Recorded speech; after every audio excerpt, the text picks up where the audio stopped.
Halo teman-teman Penghetiksi, selamat datang kembali di channel saya Penghetiksi. Hal yang ingin saya perbincangkan pada video kali ini terkait dengan demokrasi Indonesia masih terjebak dalam mitos kolektif. Saya akan mulai dengan Capres Pemilu 2024 yang mengusung beberapa kandidat yang sudah resmi daftar. Itu ada dua yang sudah daftar ke KPU. Yang pertama itu ada pasangan Pak Anies Baswedan dan Muhaimin Iskandar atau Caimin. Pasangan kedua yang sudah resmi daftar itu ada Pak Ganjar Pranowo dengan Prof Mahfud MD, dan ini sedang menunggu pasangan ketiga yang sebetulnya cukup menarik beberapa skemanya, karena ini banyak gimmick ya, banyak gimmick. Itu capres Pak Prabowo yang cawapresnya belum ketemu dan masih menjadi pertanyaan banyak orang, banyak pihak, khususnya mereka yang memang terlibat dalam dialektika politik Indonesia menuju pemilu 2024 14 Februari nanti gitu ya. Catatan saya sebagai penghayat diksi yang sekaligus menjadi warga negara Indonesia, saya kira kontestasi elektoral ini belum beranjak pada tangga evolusi peradaban yang lebih jauh. Kenapa?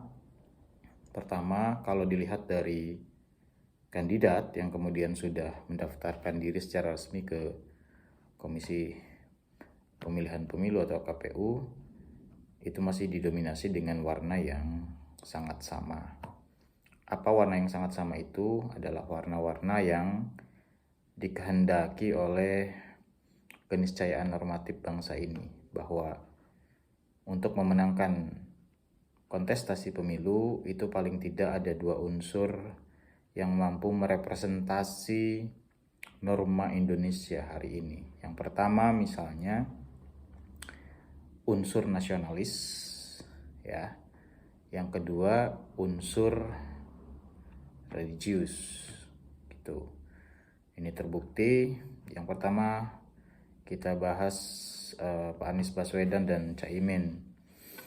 Dua-duanya Muslim, dua-duanya juga bahkan cendekiawan Islam ya. Pak Anies itu saya mengikutinya bahkan mungkin sebelum dia menjadi rektor dari Paramadina, bahwa dia adalah pemikir Islam kontemporer dan pemikir Islam modern. Kalau di dalamnya nanti kita bedah, itu termasuk liberalisme Islam, pluralisme, dan lain-lain. Kita kenal salah satu tagline-nya, kalau saya tidak salah itu merajut kembali tenun kebangsaan kan gitu. Caimin santri tulen asal Nahdlatul Ulama yang sempat bersih tegang dalam internal NU-nya bersama almarhum Gus Dur ya, sehingga hari ini dia adalah satu dari dua faksi besar di NU, faksinya Gus Dur dan faksinya Caimin gitu. Tapi kalau melihat rekam jejak dirinya sebagai aktivis ya, dia murni adalah santri gitu ya, dan dibesarkan dalam dunia pesantren gitu. Jadi kalau masih ada yang bilang Caimin kurang santri, ya enggak juga. Cuman kalau Caimin pengkhianat, ya itu mungkin boleh jadi, karena itu terjadi dalam internal NU yang saya sendiri tidak mau berkomentar masalah itu, karena itu sangat privat di keluarga besar Nahdlatul Ulama gitu ya. Saya menghormati Caimin dan saya juga mengagumi Gus Dur, sehingga dua sosok ini sebetulnya sosok yang memberikan pengaruh yang cukup kuat dalam khasanah kebangsaan kita, khususnya dalam ruang politiknya. Gus Dur pernah menjadi Presiden Republik Indonesia, dan Caimin sekarang menuju kira-kira Wakil Presiden Republik Indonesia bersama pasangannya Pak Anies gitu ya. Pak Anies dengan segala rekam jejaknya pernah jadi jubir pasangan Jokowi di periode pertama begitu ya, itu untuk memenangkan dan menang juga gitu. Jadi kalau ada orang yang masih membenci Pak Anies karena dia oposisi dengan Jokowi, ya namanya politik, itu sedialektik itu. Jadi tidak ada alasan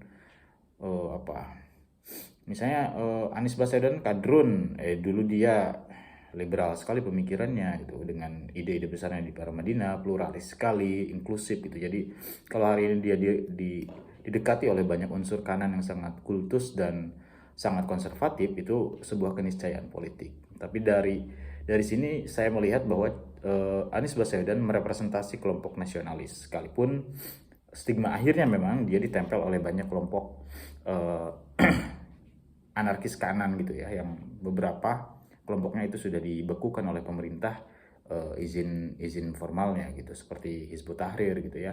Kemudian juga belakangan, sekalipun tidak dibekukan, EPI ya kita tahu warnanya seperti apa kira-kira terhadap rajutan demokrasi bangsa ini gitu ya.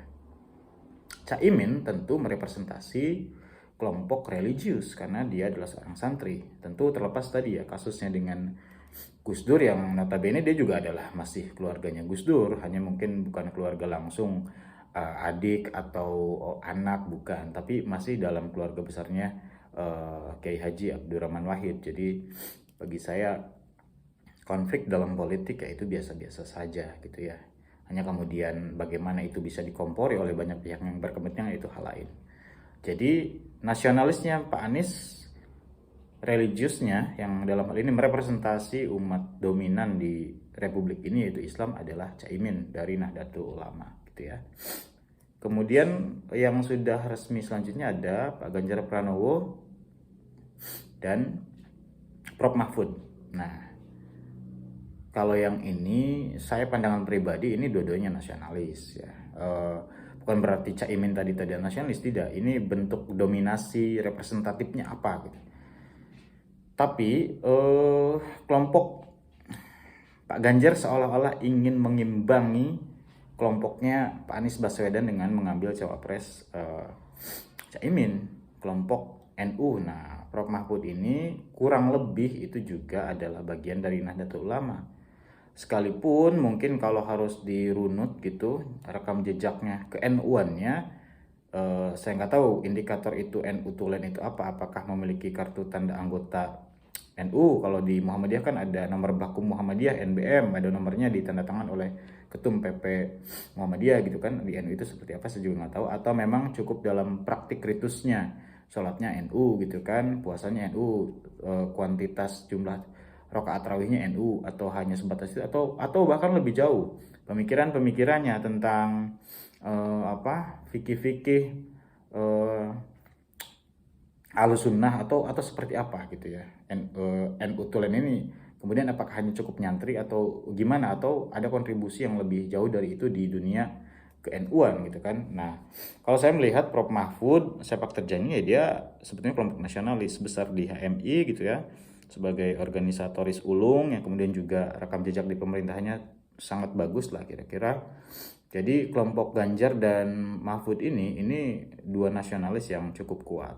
Kalau misalnya memang skemanya ingin mengimbangi populisme Islamnya Caimin, saya kira memang tidak berimbang ya, karena unsur dua ini intelektual ya gitu. Pak Prof Mahfud ini intelektual dan elit gitu.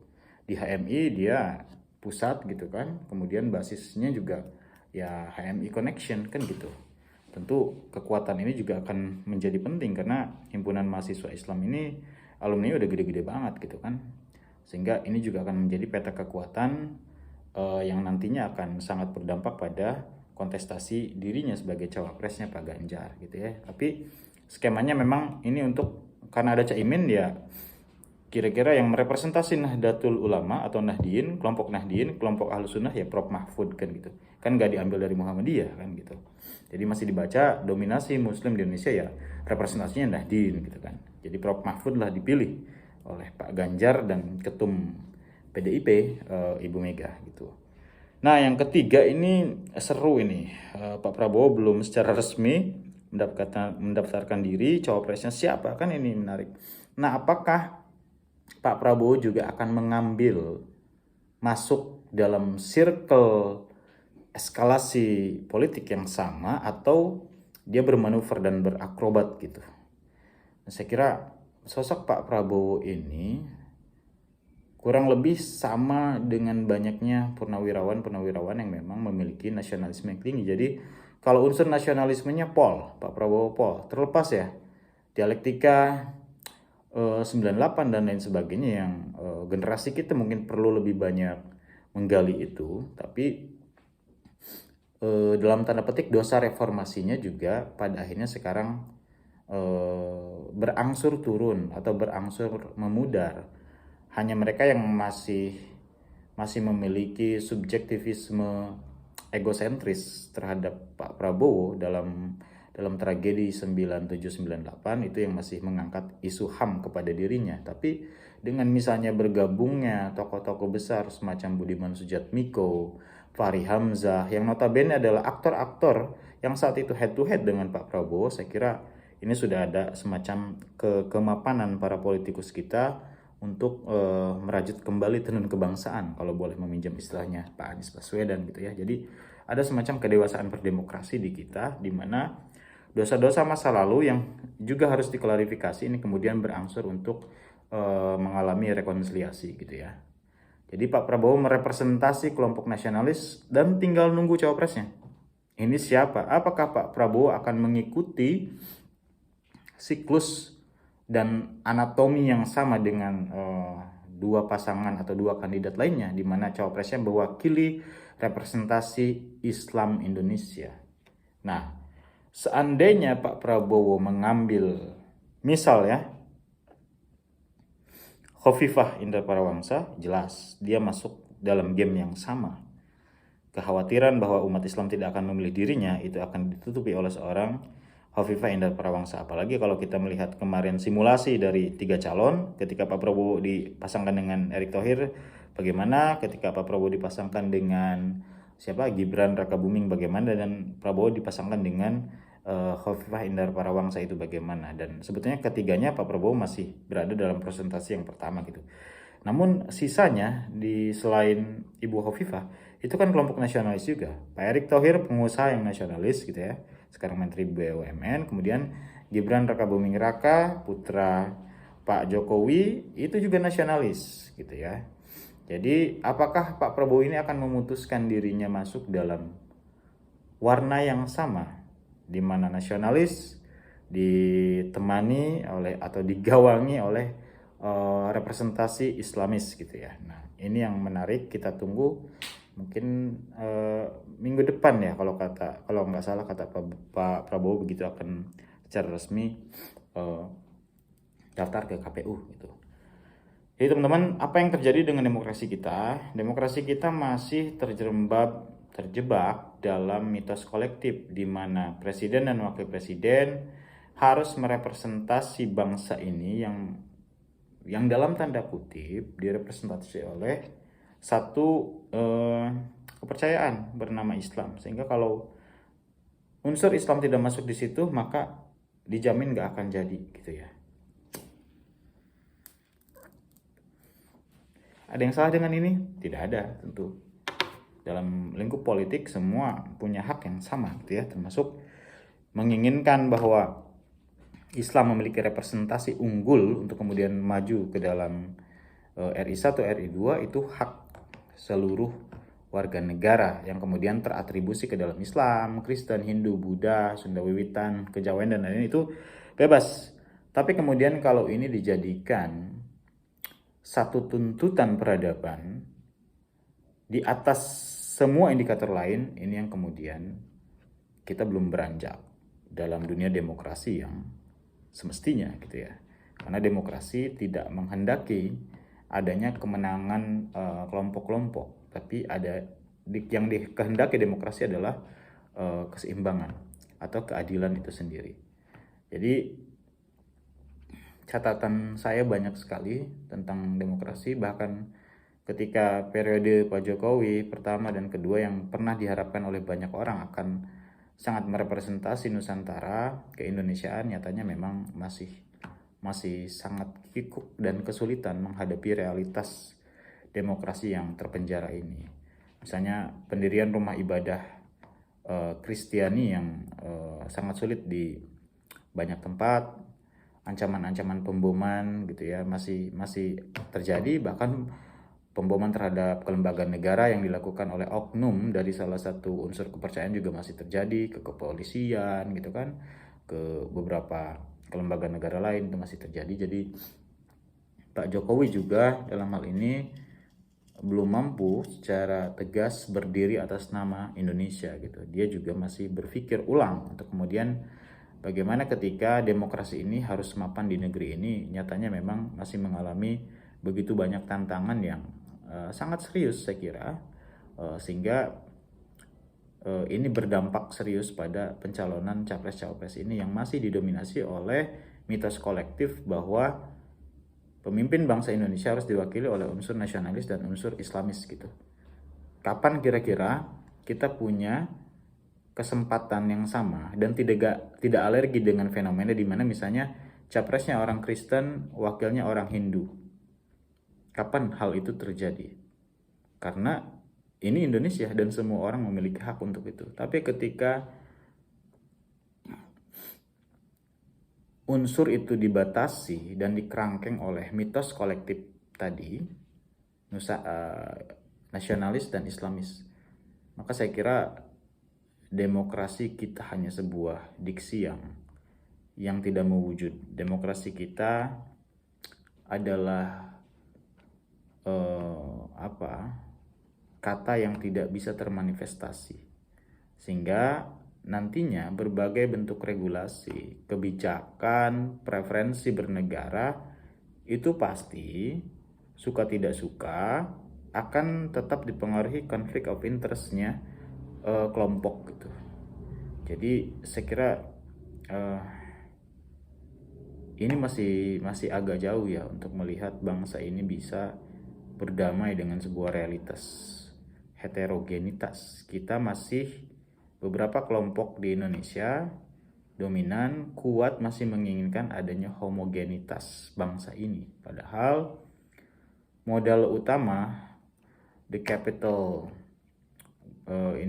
sumber kapital utamanya adalah heterogenitas. Ya, 1928 pemuda kita pernah berikrar gitu ya dalam Sumpah Pemuda, Youth Pledge, bahwa keragaman itu menjadi modal utama untuk kemerdekaan. Dan itu kejadian. 45, 17 Agustus itu kejadian kita merdeka atas dasar senasib sepenanggungan dalam sejarah yang kemudian men-trigger keseluruhan perbedaan itu untuk menjadi warna yang indah untuk melakukan sebuah perlawanan.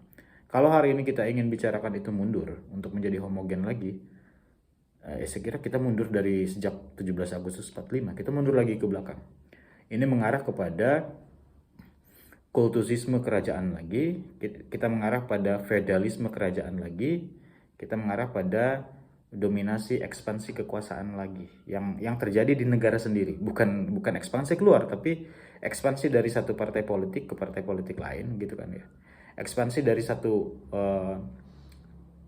paksi kepercayaan terhadap paksi keagamaan lain kan gitu ya, atau paksi kepercayaan lain, sehingga ini menginginkan terjadinya kemunduran demokrasi. Padahal dalam Islam sendiri misalnya, ya Sayyidina Ali sering, atau bukan sering, kata-kata yang paling terkenal akan adalah, kalau kau tidak bersaudara denganku dalam iman, maka kau adalah saudaraku dalam kemanusiaan.